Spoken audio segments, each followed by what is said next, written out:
dice la palabra de Dios, y cada vez que los seres vivientes dan gloria, honor y acción de gracias al que está sentado en el trono, al que vive por los siglos de los siglos, los 24 ancianos se postran delante del que está sentado en el trono y adoran al que vive por los siglos de los siglos y echan sus coronas delante del trono diciendo: digno eres, Señor y Dios nuestro, de recibir la gloria y el honor y el poder, porque tú creaste todas las cosas y por tu voluntad existen y fueron creadas.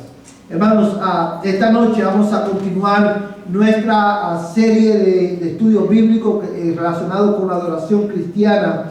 Y creo que uno de los pasajes que arrojan luz, hermano, acerca de la adoración, como vimos hoy en la mañana, acerca tanto del deber como la naturaleza de la adoración que a Dios se le debe, es precisamente Apocalipsis capítulo 4. La razón por la cual he querido comenzar nuestro estudio esta noche considerando este versículo, hermano, es porque uno de los objetivos de esta serie de estudio bíblico acerca de la adoración, como hemos dicho desde el principio, no es que usted simplemente adquiera, hermano, conocimiento y aprenda conceptos teológicos. Este estudio bíblico, en primer lugar, tiene la intención de corregir nuestra práctica de adoración, hermano, por medio de la palabra de Dios. Que podamos ajustar la manera en que nosotros adoramos a Dios, tanto de lunes a sábado con nuestras vidas, y especialmente cuando venimos al templo a adorar su nombre. Pero la segunda razón por la cual hemos querido dar este estudio bíblico, hermano, es porque yo quiero que la iglesia aprenda y pueda tener conciencia de la centralidad de la adoración en la vida cristiana. Como dijimos en la mañana, nosotros somos adoradores. Y toda la creación, no solamente los ángeles, sino toda la creación adora a Dios, al que está sentado en el trono. Yo quiero resaltar, antes de ver lo que voy a ver con usted esta noche, quiero resaltar dos cosas en este pasaje que acabamos de leer. La primera, hermano, está en el verso 9. Dice que cada vez que los seres vivientes dan, dice, hermano, gloria, honor y acción de gracias al que está sentado en el trono, al que vive por los siglos de los siglos. Dice el verso 10, los 24 ancianos se postran delante del que está sentado en el trono y adoran al que vive por los siglos de los siglos y echan sus coronas delante de su trono diciendo. Y ahí está el verso 11. Solamente quiero resaltar algo. Cuando estos seres vivientes, que vemos que son los arcángeles, dan gloria a Dios, dice la Biblia que dan ¿qué cosa? Gloria, honor y acción de gracias al que está sentado en el trono. Cada vez que nosotros venimos a la iglesia o tenemos nuestros cultos familiares o nuestro tiempo personal con el Señor, cada vez que adoramos, nosotros, hermanos, la adoración consiste básicamente en esto, en darle a Dios ¿qué cosa? La gloria, el honor que Él merece y la acción de gracias. Creo, hermanos, que la acción de gracias es una parte de nuestra adoración que por años la iglesia ha mal interpretado o mal usado, en el sentido de que muchas veces, hermanos, cuando nosotros hablamos de la acción de gracias, ¿qué es lo primero que viene a nuestra mente? Cuando decimos, hermano, vamos a dar gracias a Dios, vamos a tener un servicio de acción de gracias. Creo que asociamos la acción de gracias con cosas buenas, con lo que nos ha dado bueno, y también nos asociamos con dos eventos o dos celebraciones. Vamos a tener un servicio de acción de gracias o vamos a celebrar Thanksgiving, ¿verdad? Pero la acción de gracias es parte central de nuestra adoración a Dios. A pesar de nuestras circunstancias, la iglesia, cada vez que nosotros venimos delante de Dios a darle gloria y honor, esa gloria y honor incluye, hermano, el darle gracias a Dios por lo que Dios ha hecho en nuestras vidas. Y mira, hermano, Esto lo vemos de una manera implícita en el hecho que dice el verso 9, y dan gloria, honor y acción de gracias al que está sentado en el trono. Cuando tú vienes delante de Dios a adorar su nombre junto con su pueblo, a pesar de que hayas tenido una semana muy difícil, aunque en tu corazón, hermano, tu corazón esté overwhelmed con depresión, ansiedad, tristeza, hermano, aún en medio de esas circunstancias, tú puedes darle gracias a Dios. Porque en medio de tus circunstancias difíciles, Él sigue siendo Dios y Él sigue sentado en su trono. Y otra razón, hermano, yo sé que esto cuando nosotros lo decimos, de momento así suena duro, hermano, pero es una realidad. Otra razón por la cual debemos darle gracias a Dios, y la acción de gracias debe ser una parte importante de nuestra relación con Dios, es porque por muy mal que nosotros estemos, siempre vamos a estar mejor de lo que merecemos. Por muy mal que tú estés, por muy difícil que sean tus circunstancias, aún así Dios ha tenido misericordia de ti y Dios ha tenido compasión de ti y Dios no te ha tratado conforme a tu pecado. O sea, estamos mejor de lo que verdaderamente nosotros merecemos, y simplemente eso es suficiente para venir delante de Dios y decirle: Señor, gracias. Gracias. Él es digno, hermano. Él es digno de que nosotros le demos la gloria, el honor de nuestra vida y la acción de gracias. Y lo segundo que quiero resaltar, hermano, es precisamente el himno que canta la iglesia, los 24 ancianos. Dice, hermano: digno eres, Señor y Dios nuestro, de recibir la gloria y el honor y el poder, porque tú creaste todas las cosas y por tu voluntad existen y fueron creadas. Hermanos, la realidad de Dios y la realidad de lo que Dios ha hecho demanda una respuesta, como vimos en la mañana. ¿Y esa respuesta cuál es? Adoración a su nombre. Ahora, un texto, hermano, que leímos en la mañana, no lo vamos a leer por cuestión de tiempo, porque hoy tengo bastante material que compartir con ustedes, pero el pasaje de Hechos, capítulo 14, dice Dios específicamente, hermano, que aún al incrédulo, Dios llena su corazón ¿de qué? De alegría. Y Dios le da cosas buenas aún a los incrédulos. Y la razón por la cual quiero resaltar esto, hermano, es porque toda sensación de paz y alegría en el corazón del hombre es el resultado de la adoración, de la obra de Dios en el hombre. Ahora, ¿por qué quiero mencionar esto? O sea, Dios es el que da ¿qué cosa? Alegría, el corazón del hombre. Él da sustento al alma y al cuerpo del hombre, porque Él es el creador, sustentador y preservador de todas las cosas. Ahora, ¿por qué esto es importante? Porque mientras nosotros consideramos el tema de la adoración, hermano, y nosotros analizamos nuestra vida, vamos a aprender una realidad que muchas veces no pensamos en ella, y es que generalmente cuando nosotros somos abatidos por las circunstancias difíciles de nuestra vida y nuestro corazón, hermano, es vencido por la tristeza, la aflicción, y nuestra fe se debilita. Generalmente en esas circunstancias de nuestra vida hay un elemento que está faltando. ¿Sabes cuál es? Adoración.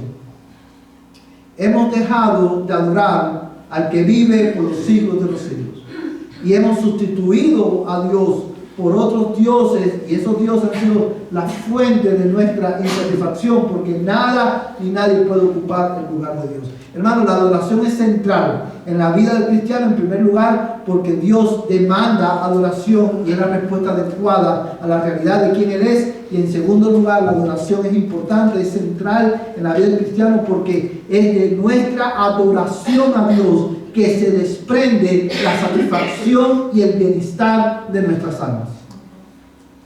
Dios demanda que tú le adores porque Él quiere hacerte libre.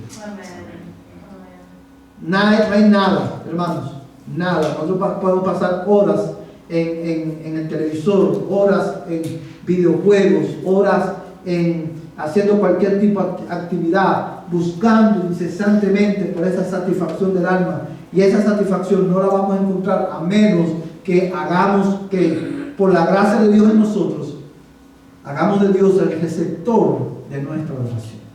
Teniendo esta verdad en nuestra mente, quiero considerar con ustedes esta noche los elementos, hermanos, del servicio de adoración pública. La semana pasada nosotros culminamos con el tema de el principio regulativo de la adoración, y a la medida que en los estudios que nos quedan vamos a regresar a algunos principios que nosotros estuvimos viendo, o algunas verdades que nosotros estuvimos viendo en el principio regulativo. Pero esta noche vamos a enfocarnos en los elementos del servicio de adoración pública. Ahora, como bien el texto, como bien el título de nuestro estudio esta noche lo dice, lo que vamos a ver esta noche está o aplica solamente ¿a qué? A la adoración pública de la iglesia, el servicio. No aplica necesariamente al culto familiar o a cualquier otro servicio que podamos tener fuera de lo que es la adoración pública a Dios. Amén, hermano. Ahora, quiero, hermano, comenzar esta noche estableciendo una verdad que hemos repetido muchas veces. La verdad de que la verdad de Dios, la autorrevelación de Dios en su palabra, demanda ¿qué cosa? Una respuesta. Dios se ha revelado, Dios ha dado a conocer, y esa realidad demanda una respuesta del hombre. Y hoy vamos a estar mirando, hermano, al considerar los elementos del servicio público de adoración. Vamos a aprender esta noche que tres cosas importantes. Y es que al nosotros determinar los elementos que vamos a incluir en nuestro servicio, tenemos que tener presente, hermano, que tres aspectos de la respuesta que el hombre le debe a la realidad, debe dar a la realidad de que Dios es el que está sentado en el trono.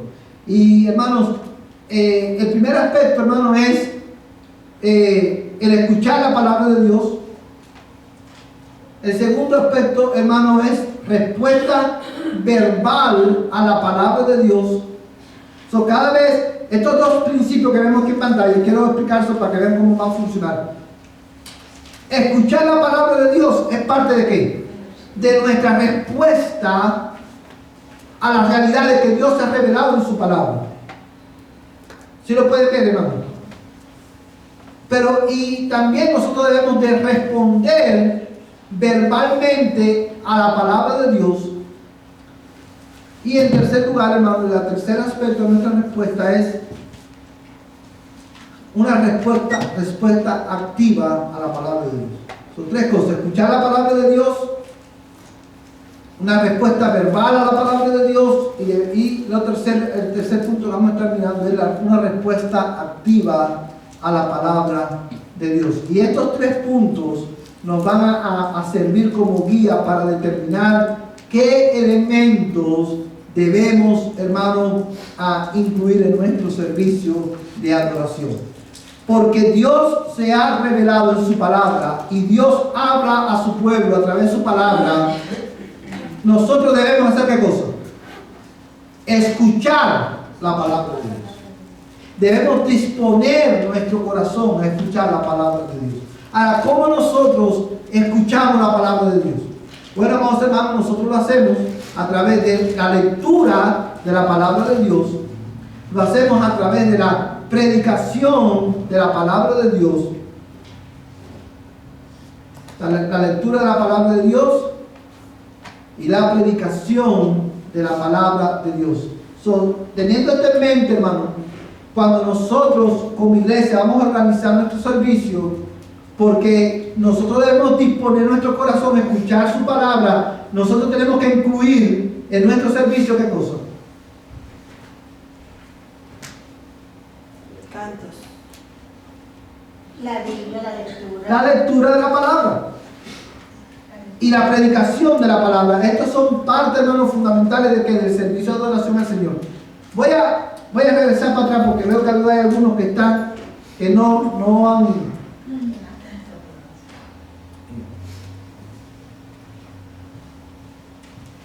Recuerden que lo que estamos viendo, lo que vamos a ver, ¿qué cosa es? Los elementos de la adoración pública. Para nosotros determinar los elementos que vamos a incluir en el servicio, tenemos que considerar tres aspectos de nuestra respuesta a la realidad de Dios. Y el primer aspecto de nuestra respuesta a la realidad de Dios es, porque Dios se reveló en su palabra, nosotros debemos de hacer ¿qué cosa? Debemos escuchar la palabra de Dios, pero no solamente debemos escuchar la palabra de Dios, sino que también debemos hacer ¿qué cosa? Debemos de responder verbalmente a la palabra de Dios y debemos de responder activamente a la palabra de Dios.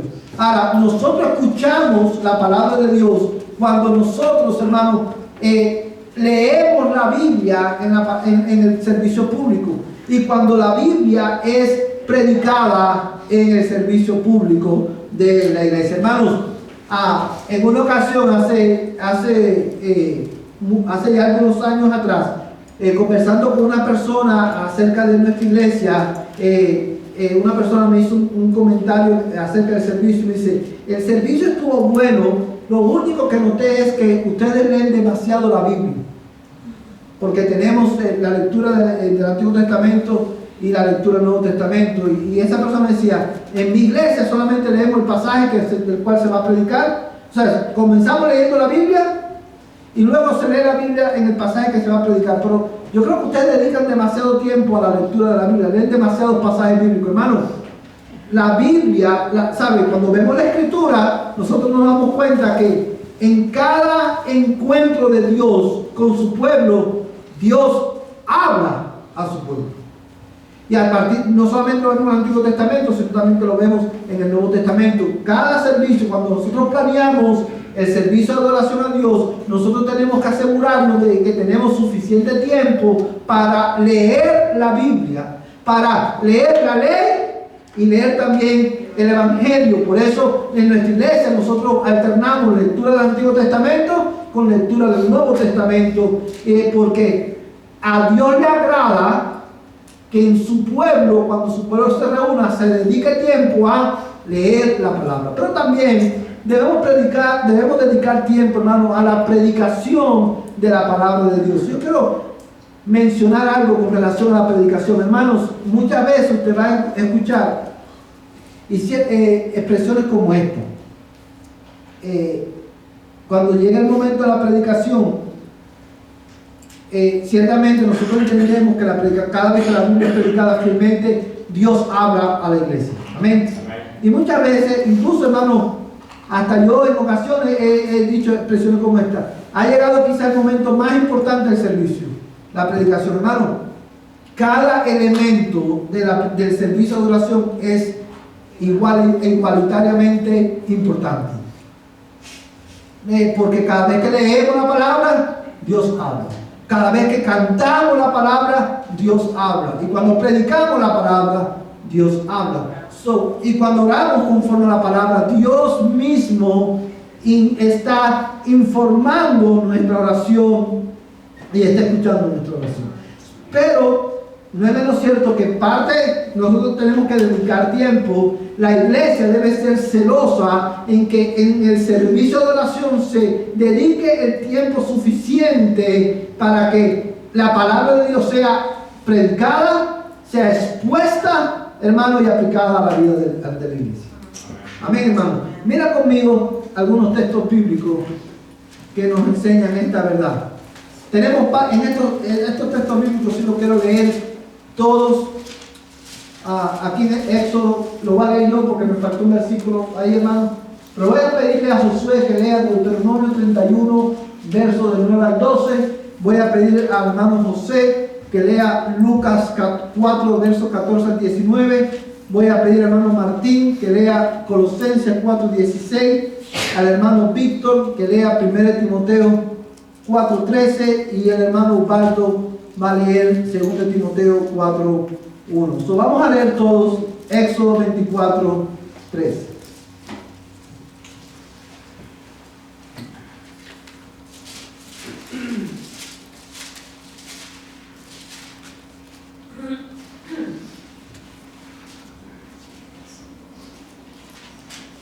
Amén.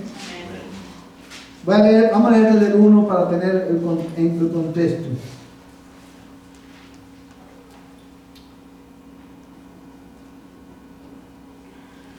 Amén. Vamos a leer hasta el 7. Dice: entonces Dios dijo a Moisés: sube hacia el Señor, tú y Aarón, Nadab y Abiú, y 70 de los ancianos de Israel, y adoraréis desde lejos. Pausa. Hermanos, mira lo que Dios le dice a Moisés: ven tú, Moisés, sus hijos Nadab y Abiú, y 70 de los ancianos de Israel, o sea, 70 de los líderes de Israel. ¿Y qué debían hacer? Adorar. O sea, lo que ellos iban a hacer, cualquier cosa que iba a pasar a partir de ahí, es parte de qué? De la adoración a Dios. Y tenían que adorar de lejos. Pero ahora en Cristo nosotros adoramos de cerca. Qué bendición tenemos. Qué bendición tenemos, hermano. Dice el texto, seguimos leyendo. Sin embargo, Moisés se acercará solo al Señor, y ellos no se acercarán, ni el pueblo subirá con él. Moisés estaba sirviendo como ¿qué? Como intermediario. Solamente Moisés podía acercarse al Señor. Hermanos, el pueblo no se podía acercar, ni Aarón se podía acercar. Hermanos, nosotros, Moisés apunta al mediador por excelencia, que es Cristo. Tú y yo podemos acercarnos a Dios porque nos acercamos por medio de ¿qué? De Cristo. Amén, hermanos. Ahora, dice el texto, verso 3: y Moisés vino y contó al pueblo algunas de las palabras del Señor y algunas ordenanzas. ¿Es eso que dice el texto, hermano? No, dice: y Moisés vino y contó al pueblo todas las palabras del Señor y todas las ordenanzas, y todo el pueblo respondió a una voz y dijo: haremos todas las palabras que el Señor ha dicho. Una pausa, hermano. Fíjate que Moisés, ¿qué hace? Baja y comunica al pueblo todas las palabras y las ordenanzas del Señor, todos los imperativos. Y el pueblo, hermano, a la luz de la verdad de que Dios ha hablado, ¿qué hizo el pueblo? Respondió. Y respondió con un amén. Porque básicamente lo que ellos dijeron es: haremos todo, ¿verdad? Haremos todo, dice el texto, hermano. Y dice: a una voz, respondió a una voz y dijo: haremos todas las palabras que el Señor ha dicho. Y Moisés escribió todas las palabras del Señor. Levantándose muy de mañana, edificó un altar al pie del monte con 12 columnas por las 12 tribus de Israel. Y envió jóvenes de los hijos de Israel que ofrecieron holocaustos y sacrificaron novillos como ofrendas de paz al Señor. Moisés tomó la mitad de la sangre y la puso en vasijas, y la otra mitad de la sangre la roció sobre el altar. Luego tomó el libro del pacto y lo leyó a oídos del pueblo, y ellos dijeron: todo lo que el Señor ha dicho, haremos y obedeceremos. Hermanos, ¿qué es lo que nosotros tenemos aquí? Dice que él primero le comunicó al pueblo todas las palabras del Señor, luego escribió las palabras del Señor, y el mismo autor de los Hebreos toma este pasaje y dice que Moisés santificó por medio de la sangre el altar. Y cuando él dijo eso, estaba basándose en este pasaje. Y dice, hermano, que luego leyó el oído, luego tomó el libro del pacto y lo leyó ¿a qué?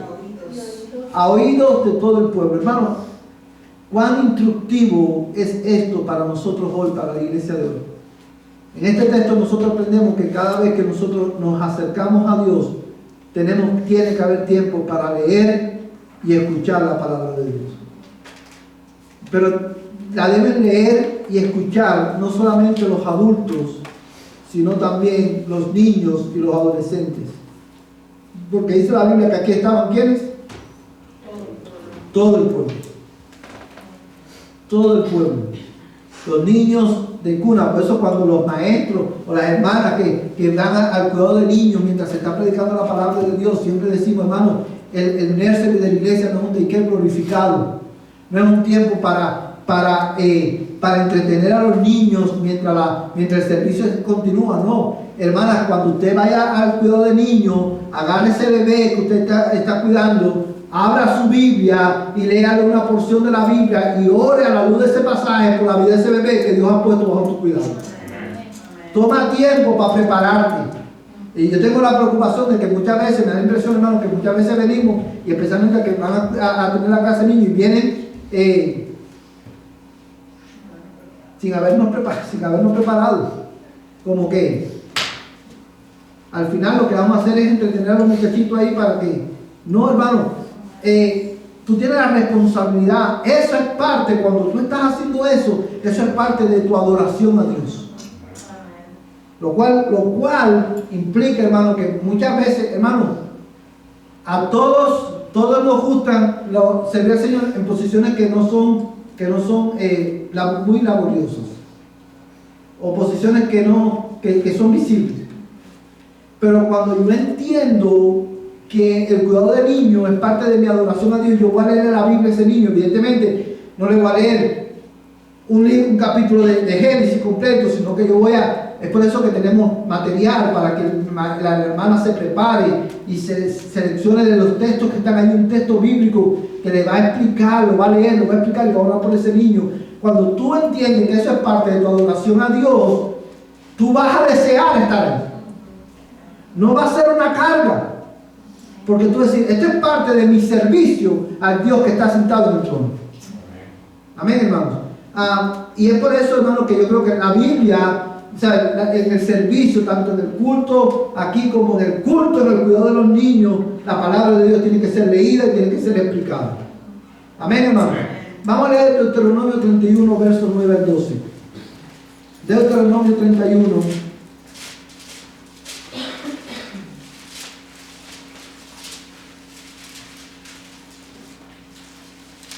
Verso del 9 al 12. José, si lo puede leer, por favor.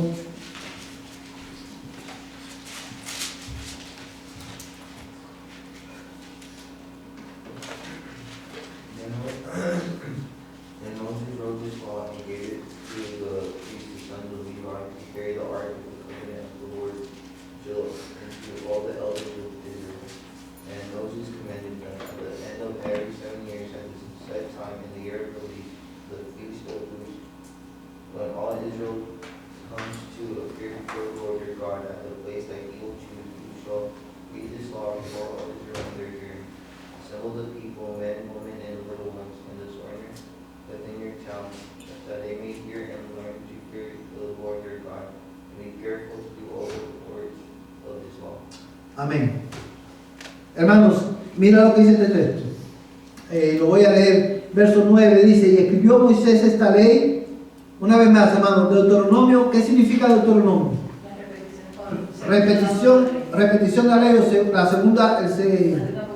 segunda publicación de la ley. Y muchas otras cosas que narra Deuteronomio, hermanos, son cosas que ya Moisés escribió en Éxodo. Se está recontando la historia desde otra perspectiva.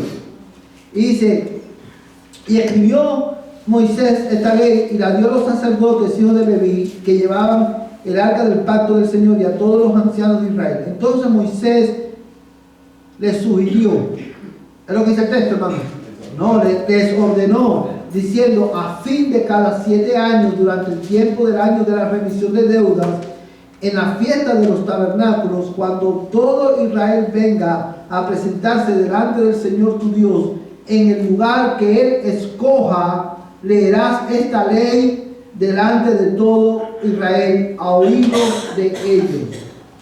Hermanos, una vez más vemos aquí la instrucción de Dios de que cada vez que el pueblo de Dios se reúne, había que leer la ley, incluida en sus fiestas. Y mira lo que dice el verso 12: congrega al pueblo, hombres, mujeres y niños, y al forastero que está en tu casa, en tu ciudad, para que escuchen, aprendan a temer al Señor tu Dios y cuiden de observar todas las palabras de esta ley.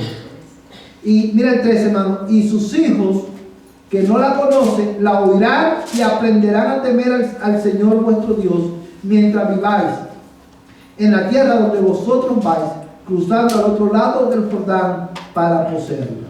Hermanos, ¿cuán instructivo es este pasaje para ti, para mí, en esta noche? Dice, Dios está dando instrucciones. Sabemos que toda la fiesta del pueblo de Israel, hermanos, apuntaban a Cristo. Por eso nosotros no celebramos la fiesta de los tabernáculos, por eso no celebramos la fiesta de remisión de deuda. ¿Por qué? Porque todas esas fiestas se cumplieron en Cristo.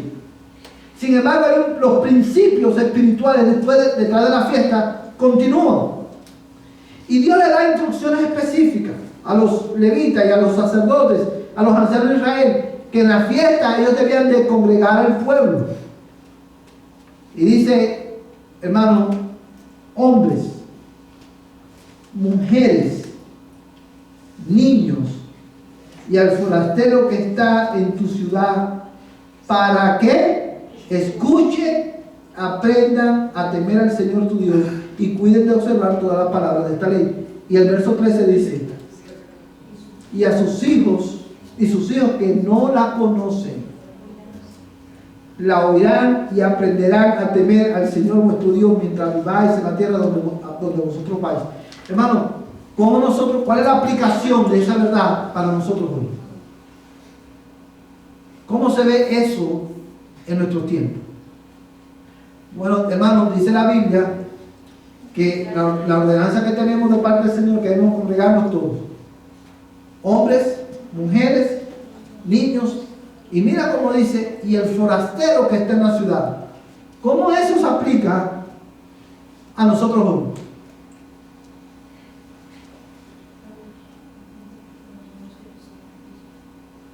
Debemos invitar a las personas que no conocen a Cristo muy bien. Hermano, al que está en tu casa de visita, tráelo para que escuche la palabra de Dios. No diga, ay, está de visita, vamos a quedarnos. No, tráelo a la casa de Dios para que ellos escuchen y aprendan a temer a Dios. Amén, hermano. Y dice, hermano, quiero hacer énfasis en el próximo versículo, en el 3, dice, y a sus hijos que no la conocen. Hermanos, ¿usted sabe cuál es el peor daño que nosotros le podemos hacer a nuestros hijos que no conocen a Cristo? Consentirlos en su rebelión contra Dios cuando Él dice, no quiero ir al culto. Cuando yo a mi hijo de 12, 13, 14, 15, 16, 17 años y 18 años, que está bajo el techo de mi casa todavía, me dice, yo no quiero ir al culto, y yo como padre, yo consiento en esa rebeldía, yo estoy dañando el alma de mi hijo. ¿Cuál tú crees, hermano, que sería la reacción de estos niños cuando le decían, oye, mañana es la fiesta de los tabernáculos, tenemos que ir a escuchar la ley de Dios? ¿Cuál tú crees que es la reacción? ¡Wow! Hace 7 años que está esperando por esta oportunidad. ¿Tú sabes lo que es escuchar al sacerdote leer la ley de Dios? Vaya, yo no conozco a Dios, pero deseo tanto conocerlo. No, hermano, la reacción de esos niños y adolescentes seguro le torcieron los ojos a sus padres. Bueno, no se lo torcieron porque la ley decía que al que le torciera los ojos a sus padres, que los cuervos le sacaran los ojos. Y la ley también decía que al desobediente llévalo al pueblo, al hijo contumaz y rebelde llévalo al pueblo para que lo apedreen y así saquen la maldad del pueblo. Ninguno se atrevía ni a torcer los ojos ni a ser rebelde. Pero no iban de buena gana. Estaban como Pepito, yo voy, pero por dentro estoy en mi casa. Hermano, pero sus padres tenían que traerlo a la congregación para que ellos escucharan a la palabra de Dios ser leída, hermanos, para que aprendan a temer al Señor. ¿Cómo nosotros, hermanos, y es un problema que vemos muy a menudo, cómo nosotros, sabiendo que Dios habla a través de su palabra, que Dios salva a través de la palabra, cómo nosotros, nuestros hijos dicen, no quiero ir a la iglesia, y nosotros como padres decimos, no, es que ellos no pueden poner la religión en mi hijo. Ay, hermano, yo me quedo sorprendido. Que ellos decidan, hermano, que si usted le deja esa decisión a ellos, ellos van a terminar en el infierno. Porque es tu deber como padre traerlo a la iglesia. ¿Por qué? Porque cuando vienen a la iglesia, hermano, no importa cómo vengan, hermano, de mala gana, con los ojos torcidos, con lo que sea, tráelo con los ojos torcidos y ora para que el Señor con su palabra enderece sus ojos. Señor, enderezale los ojos y que se enfoquen en Cristo. ¿Sí lo puede ver? Es un paréntesis, hermano, en el estudio, pero el punto es que la Biblia tiene que ser leída y predicada. Amén, hermano. Lucas 4, del 14 al 19.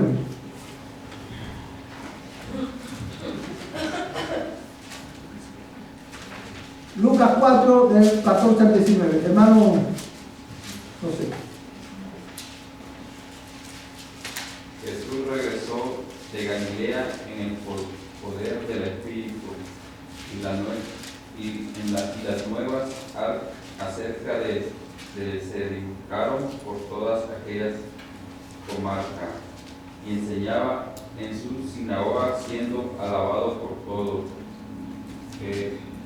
Llegó a Nazaret donde se había criado y según su costumbre entró en la sinagoga el día de reposo y se levantó a leer. Le dieron el libro del profeta Isaías y abriendo el libro halló el lugar donde estaba escrito: el Espíritu del Señor está sobre mí, porque me ha ungido para anunciar el Evangelio a los pobres. Me ha enviado para proclamar libertad a los cautivos y la recuperación de la vista a los ciegos, para poner en libertad a los oprimidos, para proclamar el año favorable del Señor. Amén.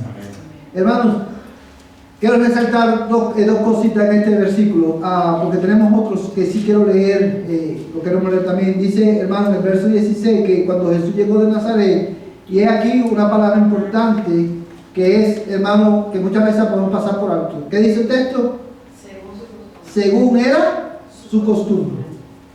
¿Qué te estaba diciendo el texto? ¿Qué te está diciendo el texto, hermano? Que Jesús tenía la costumbre, el hábito de cada primer día el día de reposo, era el sábado en aquel tiempo, él iba ¿a dónde? A la sinagoga. Hermano, si había alguien, si había alguien que no tenía que estar ahí, era Jesucristo. Pero él tenía la costumbre de ir en primer lugar para cumplir la ley a favor nuestro. Para que por medio de él podamos renovar nuestro deseo de venir el primer día de la semana a congregarnos, porque él lo hizo. Y porque él cumplió la ley a la perfección y murió en la cruz del Calvario en mi lugar. Yo tengo, hermano, también, por medio de él no solamente puedo tener el deseo de venir a congregarme el primer día de la semana, sino también que en él y por medio de él tengo el perdón de Dios cuando yo me arrepiento por descuidar el congregarme con mis hermanos el primer día de la semana. Él tenía la costumbre, el hábito de ir a adorar. Y dice que, hermano, él se levantó a leer la Escritura. Jesucristo entendió, hermano, Jesucristo, piensen esto, Jesucristo fácilmente hubiera podido decir, se hubiera podido parar y hubiera podido dar el mejor sermón que ojos humanos han oído o podrían haber oído. ¿Qué dije yo? Oídos humanos. Es sábado, es domingo, hermano. El mejor sermón, el más poderoso, sin ni siquiera abrir la Biblia o la Escritura. ¿Por qué? Porque Él es la palabra viviente de Dios. Pero Él honró la Escritura y Él abrió la ley. Amén. Y leyó el libro del profeta Isaías. Y al final dice, esta palabra se ha cumplido hoy delante de nosotros. Porque todo lo que dice el profeta de Isaías, ahí, hermano, que él leyó, habla del ministerio de Cristo que lleva a cabo por medio del Espíritu Santo a través de su palabra en la vida de nosotros. Amén, hermano. Por eso es imperativo que la iglesia, cuando se reúne, lea la Biblia. Hermanos, vamos a leer el otro hermano que va a leer 1 Timoteo 4:13. Perdón, Colosenses 4:16.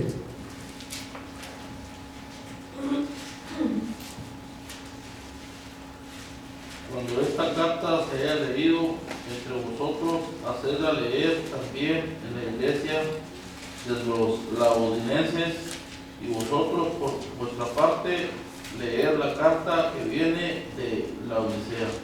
Amén. Fíjate, hermano, cuántos textos de la Escritura. Y la razón por la cual he agarrado textos del Antiguo Testamento y el Nuevo Testamento es porque mucha gente dice, bueno, es que esos son textos del Antiguo Testamento. No, toda la Biblia nos enseña que cuando el pueblo de Dios se reúne hay que leer la Biblia. Hermano, piensa por un momento en este texto. Cuando Pablo le escribió a los Colosenses, fíjate la palabra que él usa, verso 16. Cuando esta carta se haya leído entre vosotros, hermano, ¿qué implica eso? Cuando esta carta se haya leído entre vosotros, el apóstol Pablo asumía que cuando ellos se reunieran, ellos iban a leer ¿qué cosa? La carta de los Colosenses. Hermano, nosotros no, yo no sé, pero yo me imagino que esta carta se leyó de punta a cabo. Y a lo mejor el pastor de la iglesia, los ancianos de la iglesia se pararon y dicen, hermanos, tenemos una carta de Pablo. Y dice Pablo, apóstol de Jesucristo, y a lo mejor hasta lo explicaba. ¿Sabes el tiempo que eso toma, hermano? Bastante. Pero mira lo que a mí me llama la atención, hermano, de esto. Dice, cuando esta carta se haya leído entre vosotros, hacerla leer también en la iglesia de los laodicenses. Y vosotros, por vuestra parte, leer la carta que viene de la Odisea. Ellos tenían que dedicar tiempo a qué? A leer la Escritura. Y eso es tan instructivo para nosotros porque una vez más nos recuerda que parte la Biblia, hermano, no hay servicio cristiano sin la lectura y la predicación de la palabra de Dios. 1 Timoteo 4:13. Entre tanto que llego, ocúpate de la lectura de las Escrituras, la exhortación y la enseñanza. Amén. Fíjate cómo dice este texto, hermano. Pablo está escribiéndole a quién, a Timoteo, a este pastor, y le dice, hermano, entre tanto que llego, ocúpate, dedica tiempo. ¿A qué, Pablo? A la lectura, en la lectura de las Escrituras, la exhortación y la enseñanza. Amados hermanos, evidentemente el Timoteo tenía que dedicar tiempo en el culto aquí, a leer la Biblia y a enseñar la Biblia y a predicar la palabra. Por eso más adelante también dice, te encargo delante de Dios que da vida a los vivos y a los muertos, que prediques la palabra en tiempo y fuera de tiempo. Bueno, eso está en 2 Timoteo 4. ¿Quién quiere leer? El hermano que tiene 2 Timoteo, hermano Valor. El 2 también, hermano. Dice, te encargo solemnemente en la presencia de Dios y de Cristo Jesús, y has de juzgar a los vivos y a los muertos por su manifestación y por su reino. Predica la palabra, inste a tiempo y fuera de tiempo, redarguye, reprende, exhorta con mucha paciencia e instrucción. Amén. Hermanos, yo les voy a decir algo basado en estos textos bíblicos. La iglesia de Cristo debe rehusarse a tener pastores que se paren en el púlpito y dediquen la mayor parte de su mensaje a hacer historias o a hacer historias, anécdotas personales. Cuando el pastor se para a hacer eso, hermano, la iglesia, los líderes de la iglesia y la congregación deben llamar al pastor al arrepentimiento y decirle amorosamente, pastor, por más que te amamos, nosotros nos reunimos no para escuchar tus historias, vinimos para que tú prediques la palabra de Dios. Vinimos para que tú abras la Biblia y digas, así dice el Señor. Porque las anécdotas personales, las historias de los pastores no van a santificar tu vida, por buenas que sean. La palabra de Dios es suficiente. Lee y predica la palabra. Amén. A la realidad de que Dios se ha revelado en su palabra, nosotros debemos responder como escuchando la palabra, y eso implica que vamos a dedicar tiempo a leerla y a predicarla, y la Escritura da suficiente testimonio de ello, hermanos.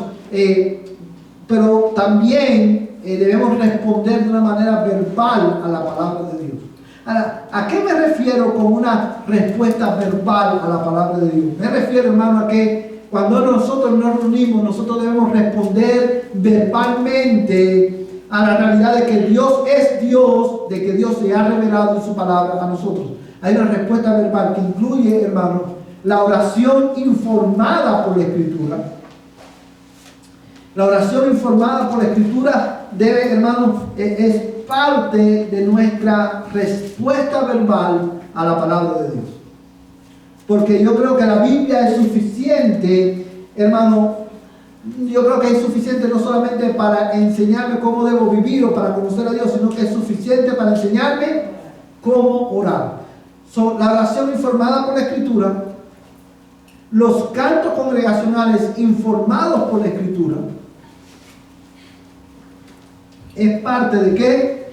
De nuestra respuesta verbal a la palabra de Dios. Esto significa, hermano, que cuando nosotros nos reunimos y vamos a orar, tenemos que asegurarnos de que nuestra oración esté informada ¿por qué? Por la Escritura. Y cuando cantamos, debemos cantar informados por la Escritura, porque en el cielo, hermano, recuerden, la adoración a Dios, ¿cómo es, hermano? Teológica, bíblica y reformada. Es teológica porque está centrada en Dios. Es bíblica porque es la respuesta, la verdad, está fundada, enraizada en la verdad que Dios ha revelado en su palabra. Y es reformada porque tiene como fin supremo la gloria de Dios. Yo tengo que cantar. Si los ángeles cantan y los santos en gloria cantan, en la tierra los santos cantamos también la gloria del Señor, informado por la revelación que Dios ha hecho de él. Hermanos, vamos a ver algunos textos que nos enseñan la importancia de orar informado por la Escritura. Bueno, quiero ver esto primero con usted, hermano. La oración informada por la Escritura hay oraciones de confesión de pecados, oración de petición, oración de intercesión y oraciones de alabanzas al Señor. Amén. Hermanos, yo quiero que usted piense por un momento en esto. Evidentemente, muchas veces, como buenos americanos que somos, a nosotros nos gusta optimizar el tiempo. Y muchas veces nosotros combinamos muchos de estas oraciones en una sola. Pero cada vez que la iglesia se reúne, es bueno que la iglesia tenga una oración de confesión de pecado, como hacemos en nuestra iglesia. Una oración para presentar peticiones al Señor. Una oración de intercesión, para interceder por otros hermanos, por otras iglesias, por nuestro país y por los gobernantes. Y debemos tener oraciones que sean dirigidas solamente ¿a qué? A la alabanza del Señor.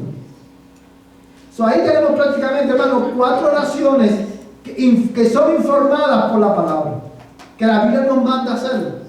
Eso implica, hermano, que muchas veces a lo mejor podemos combinar una oración de petición con una oración de intercesión, pero tenemos que tener una oración de confesión de pecado y una oración de alabanza a Dios. Hermano, ustedes nos han dado cuenta que nosotros no sabemos hacer oraciones de alabanza a Dios. No sabemos, porque estamos condicionados solamente a pedir. Hermano, no importa las veces que yo diga, en esta oración no vamos a pedir nada, solamente alabe. Inconscientemente pedimos. Y es más, estamos tan condicionados a pedir y no a alabar solamente, que incluso muchas veces damos gracias, Señor, gracias te adoramos porque tú eres Dios, porque tú eres bueno, no hay otro como tú eres magnífico, gracias por tu paciencia. Y esto te lo pedimos en el nombre de Jesús. Hermanos, no tenemos el hábito de alabar a Dios solamente. Y eso es algo que nosotros tenemos que aprender. Amén, hermanos. Amén. Hermanos, mira conmigo, no vamos a leer todos los textos por cuestión de tiempo. Nada más te voy a dar 2 minutos para que copies todos estos textos bíblicos. Y vamos a leer, hermanos, solamente algunos.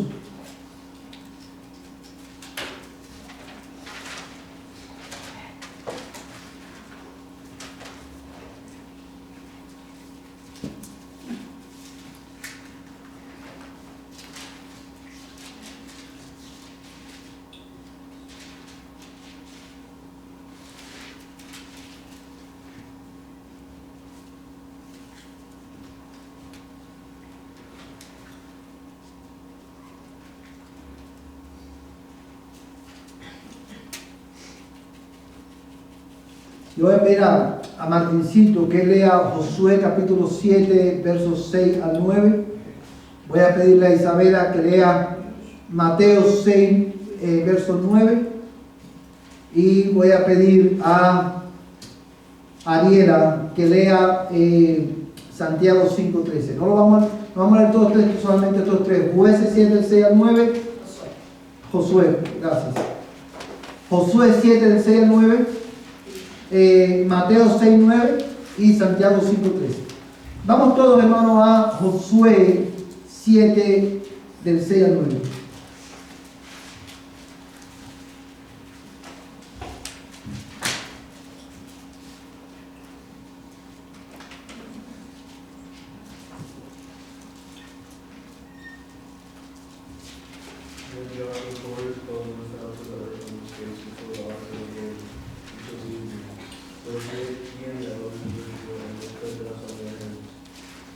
Joshua said, alas, O Lord God, why do you ever bring this people over the Jordan?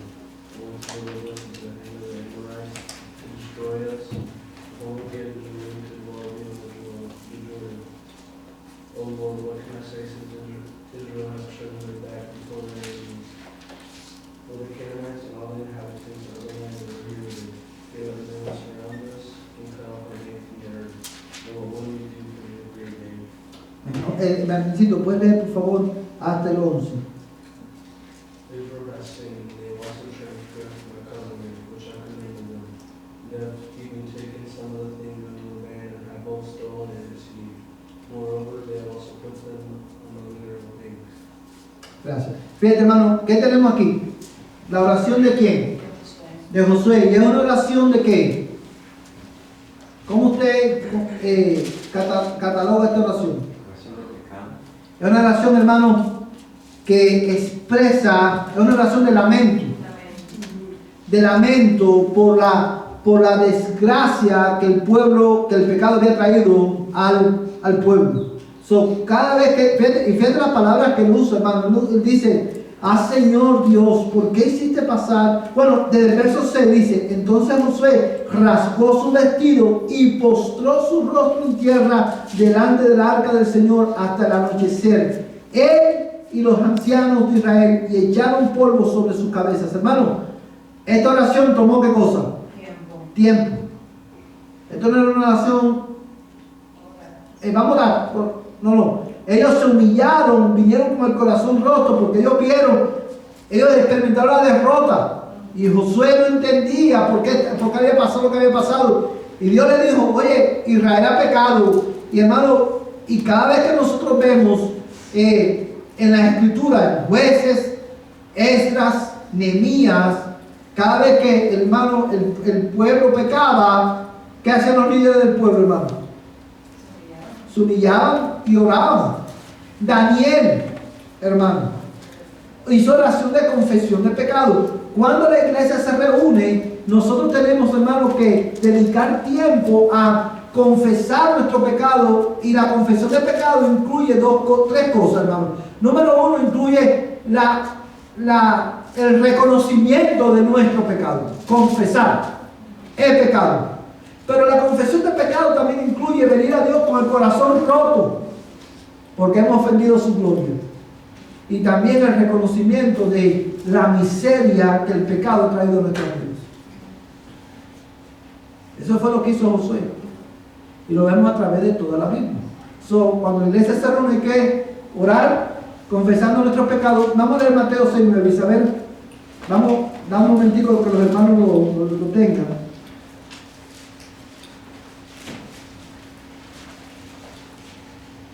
Amén.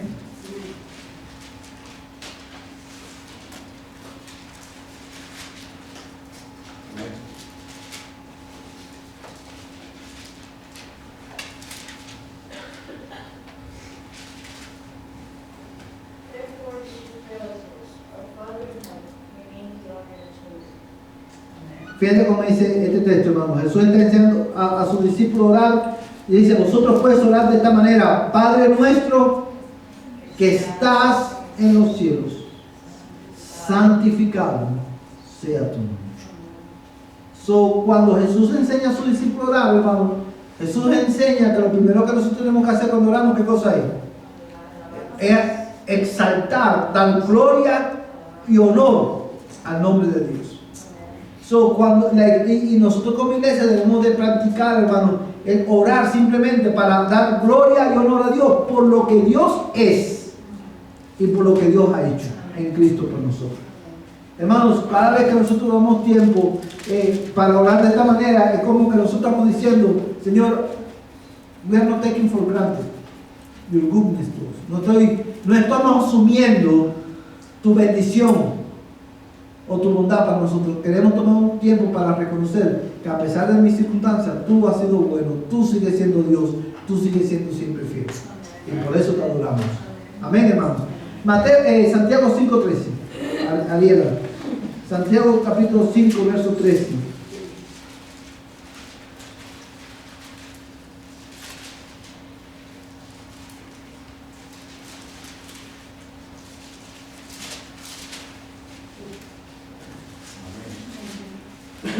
¿Está alguno entre vosotros afligido?